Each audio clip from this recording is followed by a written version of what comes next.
buenos días. En primer lugar, quiero agradecerle a la Cámara de Diputados la oportunidad de poder platicar desde aquí un poco lo que estamos viendo rumbo al próximo periodo ordinario en el Senado de la República y por supuesto en el Congreso General.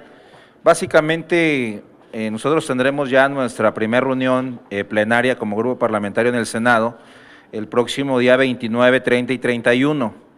Estamos valorando 3 lugares, básicamente, que podría ser Cocoyoc, Cuernavaca o probablemente Ixtapan de la Sal. Estamos viendo espacios para poder hacer nuestros trabajos de manera más fácil. Lo verdaderamente importante son los temas que vamos a abordar ahí, y básicamente tenemos 6 temas. En primer lugar, las 3 reformas secundarias, que es telecomunicaciones, por supuesto, que nos quedó pendiente y ya estamos fuera del tiempo que se había planteado a nivel constitucional en los transitorios, que era el 9 de diciembre. Tenemos que sacar la reforma energética en todas sus modificaciones a nivel secundaria y, por supuesto, la reforma político-electoral, por lo que desde aquí le hacemos un llamado a los congresos de los estados a que ya no le den tantas vueltas al asunto y saquen de una vez la aprobación de la reforma político-electoral, en virtud de que ha sufrido un procedimiento bastante lento y consideramos que ya debe salir durante el mes de enero, en virtud de que a partir de febrero tendríamos que abocarnos a las leyes secundarias. Por supuesto, hay 3 temas adicionales a estos 3 que asumimos el compromiso de sacar adelante. El primero es derecho de réplica, la reforma que permite la consulta popular, que fue un compromiso que hicimos en la última sesión, y por supuesto la reforma al Distrito Federal. Son 6 temas que básicamente nos van a ocupar durante el segundo periodo ordinario de sesiones de este segundo año legislativo, independientemente, bueno, de que hay algunos otros temas que tienen que salir adelante. Está el tema de trata, está el tema de seguridad nacional, etcétera. Pero básicamente ese es el trabajo que vamos a llevar a cabo en esta reunión y básicamente eso es en lo que nos vamos a enfocar. También decirles que a partir del día 18, 19, pues también nuestro grupo parlamentario va a entrar a una doble dinámica, en virtud de que por un lado viene todo el cambio en la agenda del partido, viene el cambio de la dirigencia nacional del PAN, y por otro lado pues tenemos el trabajo en la Cámara de Senadores, y lo que nosotros vamos a hacer desde la coordinación del grupo parlamentario del PAN es mantener 2 vías paralelas.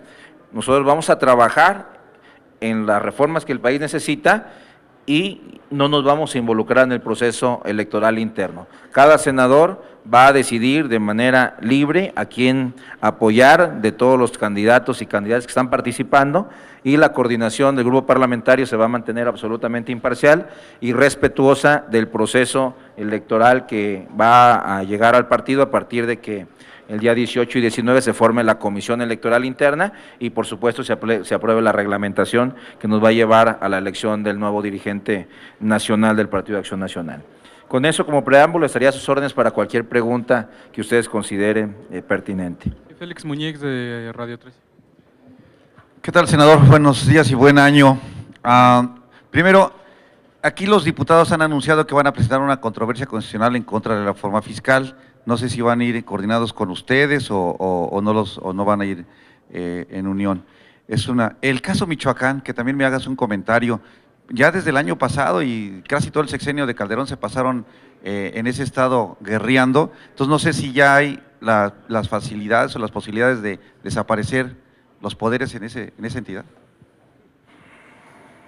Sí, mira, en el caso de la controversia constitucional contra la reforma fiscal, nosotros presentamos una ya como Senado de la República ante la Suprema Corte de Justicia y básicamente enfocado a uno de los temas fundamentales que fue el IVA en la frontera. Anteriormente, en sentido contrario o a contrario sensu, como dicen los que saben de derecho, se había presentado una controversia de otro estado que decía que por qué la frontera tenía cierto privilegio solo pagar el 11% de impuesto al valor agregado y no el 16% como lo paga el resto de las entidades federativas.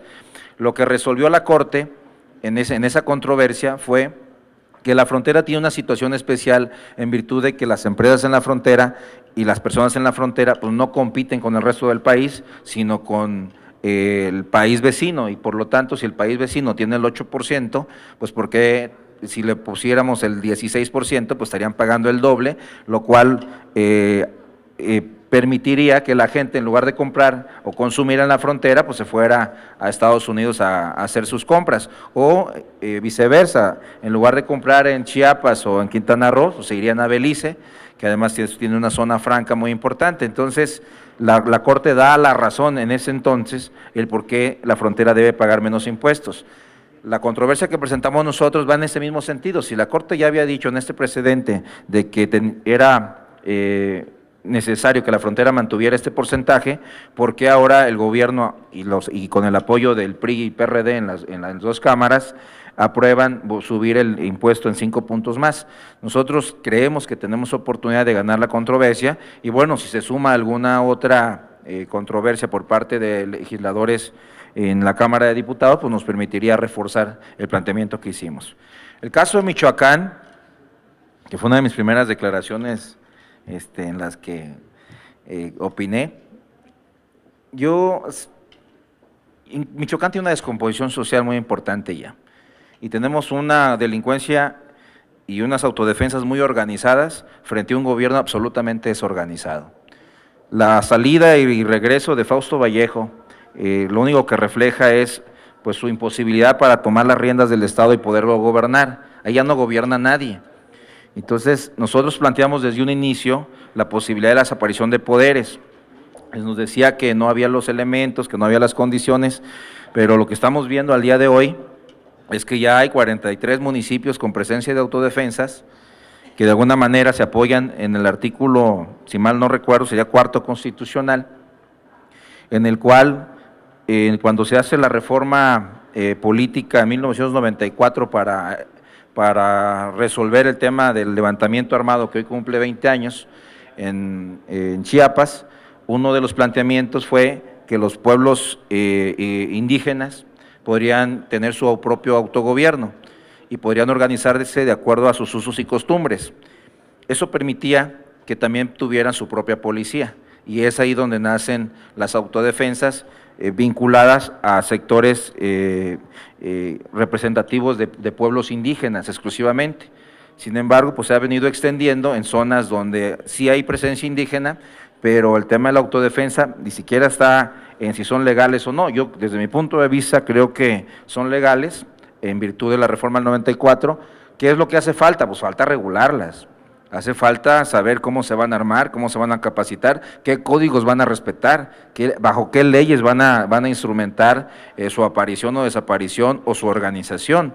Y creo que ahí el Estado tiene que jugar un papel muy importante, porque de lo contrario, pues estamos frente a un grupo de personas armadas que traen armas prohibidas por el ejército en muchos de los casos, y por supuesto, pues totalmente fuera de la ley. Entonces creemos que se tiene que revisar el tema de autodefensas, pero también se tiene que revisar el tema de la lucha que se está dando no solo en Michoacán, sino en todo el país, en materia de combate a la delincuencia organizada, porque bajo la promesa que llegó el PRI fue que ellos sí sabían gobernar y que iban a meterle orden al país y que iba a disminuir el número de homicidios. Pues lo que estamos viendo al día de hoy es todo lo contrario. El número de homicidios se está disparando. Michoacán llegó a casi 1000, pero sin contar los desaparecidos, que ese es otro tema que tiene que revisar. El país volvió a entrar en una dinámica de lucha entre cárteles, pero cárteles que ahora no solo luchan entre ellos, sino que afectan a la sociedad con el cobro de piso, ¿verdad? Por ejemplo, en Michoacán, yo les pongo casos de mineras que tienen que pagar $1, $2 o hasta $3 por cada tonelada de material que sacan para el puerto de Manzanillo, casos de los aguacateros que pagan $1 por reja, ¿verdad?, de aguacate que tienen que sacar, y así le puedo poner el caso de limoneros, el caso de, o sea, la extorsión en Michoacán está a todo lo que da y el gobierno no hace absolutamente nada. Es más, pareciera que no existiera el tema de las extorsiones allá, cuando realmente es uno de los temas más delicados que ha llevado, obviamente, a varios de los pueblos a armarse y a autodefenderse. Creemos que están unas condiciones graves en Michoacán y sí se debería de revisar el tema de la desaparición de poderes, o por lo menos que una junta una junta de gobierno pudiera integrarla por parte de la Cámara de Diputados y asumir la responsabilidad que en ese momento pues no tiene el gobernador Fausto Vallejo. Yo creo que bajo la situación que actualmente está, el gobernador de Michoacán debería de renunciar y facilitar todo el proceso de transición que nos permita llegar a la elección del 2015. Alfredo Flores de News México. Hola, buenos días, felicidades, senador. Gracias. Feliz año. Dos preguntas. Ahorita hay también, siguiendo con el tema fiscal, pues confusión, descontento por la publicación de las listas negras. Ustedes legislaron que fuera a partir del 1 de enero en adelante y el SAT lo está haciendo retroactivo. Además no están apareciendo los corporativos, casualmente no aparecen muchos priistas, no aparecen panistas, parece que fue también muy selectivo esta actuación del SAT. Pues su opinión y qué va a proceder, porque también se está violando el secreto, no se exhiben a los grandes corporativos evasores o que meten 90% de deducibles, pero sí a las personas físicas pequeños contribuyentes, que finalmente somos pues, todos nosotros, ¿no? Incluidos ustedes los políticos, ¿no? Entonces, ¿qué va a proceder? ¿Qué van a hacer? ¿O el SAT puede brincarse las trancas? No sé, ustedes digan. No. Esa sería una primera pregunta. Y la segunda es sobre, van muy lentos todos los congresos en torno a todas las reformas que autorizó el Poder Legislativo Federal, pero la petrolera sí se la echaron en poco tiempo. ¿Qué ocurre? ¿Son legisladores levantadedos o sumisos al PRI los que están en provincia o qué está ocurriendo? Gracias. Sí. Mira, empiezo por la última. Casi todas las reformas ya las están sacando. De hecho, acaban de aprobar la de transparencia, la energética, nos queda la político-electoral. Entendemos que es un tema delicado para algunos gobiernos estatales, porque de alguna forma pues es una reforma que fue precisamente diseñada para cuidar que no se abuse y que la democracia que tenemos a nivel federal pues pueda llegar a las entidades federativas que nunca la han visto, porque las condiciones de competencia en los estados pues es absolutamente inequitativa y por supuesto sabemos que va a tener resistencias, pero yo confío en la palabra que dio el Pacto por México, y en la palabra que dieron los dirigentes de todos los partidos y en la palabra que asumió el gobierno federal en virtud de que se tendría que aprobar la reforma político-electoral para que también fuera aprobada la reforma energética. Hay que recordar que la reforma energética está a nivel constitucional, todavía faltan las reformas secundarias. Y entonces, pues nosotros no estaríamos en condiciones de ir absolutamente a ninguna reforma secundaria en materia energética si antes no se nos da la garantía que la reforma político-electoral esté aprobada en todos los estados, o por lo menos en 16 estados de la República. En segundo lugar, en el tema del SAT, miren, yo soy abogado al final del día, no sé si eso sea bueno o sea malo, ¿no? Pero, y lo que hacemos los abogados es apegarnos a lo que dice la ley. Entonces, si la ley dice que es a partir del 1 de enero, es el 1 de enero, no tiene que prestarse a ninguna interpretación. Si el SAT está haciendo una interpretación diferente, pues tendría que explicarnos cuál es o en qué se basa la decisión que está tomando.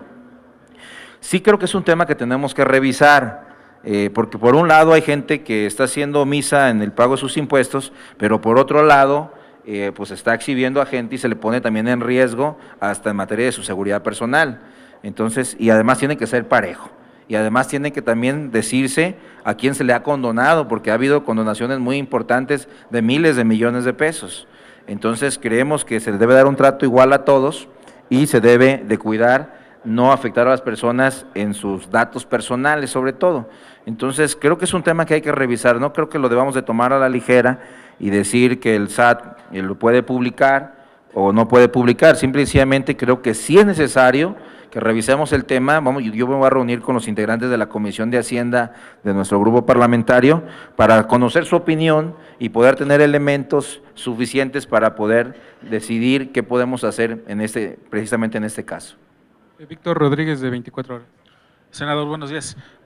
Volviendo un poquito al tema Michoacán, 2 puntos nada más. ¿Usted está de acuerdo con las declaraciones que hizo el presidente ayer respecto a que falta actuación institucional en Michoacán y sobre la declaración que acaba de hacer que Fausto debería de renunciar al cargo? ¿Qué tendría que pasar si es que esto llega a suceder? ¿Se llamaría a unas nuevas elecciones? Dentro de la comisión permanente, ¿usted lo hará formal la desaparición de poderes aquí en la comisión permanente? Sería todo. Sí. Mira, el caso de la desaparición de poderes no es tan sencillo como parece, porque la consecuencia de la desaparición de poderes es que se nombre un gobernador interino que a su vez convoque a elecciones generales para ya definir a un gobernador que concluya el periodo. La primera pregunta es si en Michoacán están las condiciones para ir a elecciones. Ese es todo un tema, ¿no? O sea, de por sí los alcaldes que están y el gobernador que está no puede gobernar, ¿qué tantas garantías tenemos de que podamos instalar casillas en los 113 municipios? Esa sería la consecuencia. Lo otro, hay una controversia porque este gobierno no fue electo para los 6 años, sino que su periodo termina en el 2015. Por lo tanto, ya los preparativos para suceder a Fausto Vallejo pues inician este año y el siguiente año se resuelve. Entonces, no se ha determinado, como dice la Constitución, que cuando un gobernador se va del cargo antes de los 2 años, pues se nombra un interino y se convoca elecciones.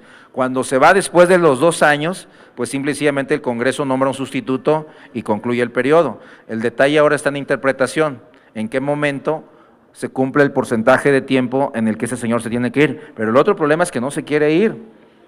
Entonces, no sabe gobernar, no puede gobernar, no tiene la más remota idea de lo que hay que hacer en Michoacán, pero tampoco se quiere ir. Y yo creo que en un acto de responsabilidad personal, Fausto Vallejo debe de renunciar al cargo de gobernador y debe permitir que los poderes funcionen para que puedan poner a alguien que realmente tenga y quiera resolver el problema que tenemos allá. Nosotros somos vecinos de Michoacán, conocemos pero perfectamente la problemática desde Coahuayana hasta Morelia. Entonces sí es importante que asuma la responsabilidad del gobernador y diga, ¿sabes qué? Se me fue de las manos, no estoy gobernando. No gobierna los municipios, no gobierna el Estado como tal. Están las fuerzas federales de apoyo, pero sí se necesita lo que decía el presidente Enrique Peña Nieto, se necesita una colaboración entre el gobierno, los municipios y la federación, porque de lo contrario no hay forma de gobernar un estado desde el centro de la República, y más cuando tenemos un gobernador que lamentablemente no quiere o no sabe cómo hacer las cosas. Sara Pablo, de Radio Fórmula. Gracias, buenos días. Nada más aquí para precisar, ustedes entonces ya no impulsarían formalmente la desaparición de poderes. Sí, mira, nosotros lo que estamos trabajando es una iniciativa de ley que permita que la consecuencia de la desaparición de poderes no sea el convocar a elecciones de manera inmediata, sino que la consecuencia de la desaparición de poderes sea nombrar una junta de gobierno por parte de la Cámara de Diputados que asuma los poderes en el estado donde desaparezcan y que solo convoque a elecciones una vez que las condiciones se restablezcan para poder llevar a cabo elecciones generales. Si en este momento hacemos la desaparición de poderes, pues obviamente la consecuencia es que nos vayamos a elecciones y por supuesto pues esto no está en las condiciones. Por eso la reforma que hemos trabajado con el senador Roberto Gil es modificar la Constitución para que la consecuencia sea que se nombre la Junta de Gobierno y la Junta de Gobierno dure todo el tiempo necesario hasta que se resuelva la problemática de fondo que llega a tener esa entidad federativa. Eso es lo que estamos trabajando. Pero tendría que haber reforma constitucional, entonces sería más tardado. Y preguntarle, por otro lado, si en el tema de la reforma energética dice que ustedes no van a ir a las leyes secundarias si no se aprueba la reforma política primero en los estados.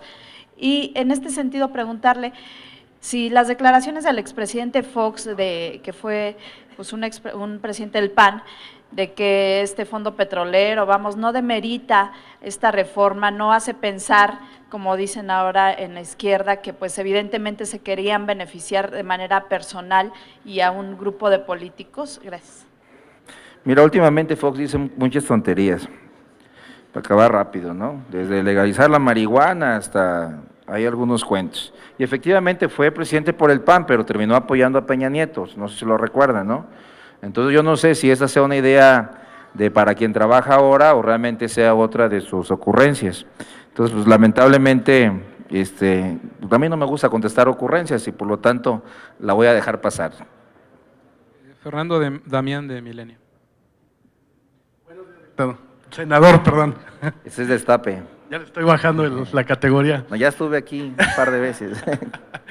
Senador, muy a propósito de los grupos de autodefensa, consultarle sobre estos informes de inteligencia que se han publicado últimos 2 días acerca de una presunta vinculación de estos grupos con guerrilla y pues a veces incluso con delincuencia organizada, denuncian algunas voces.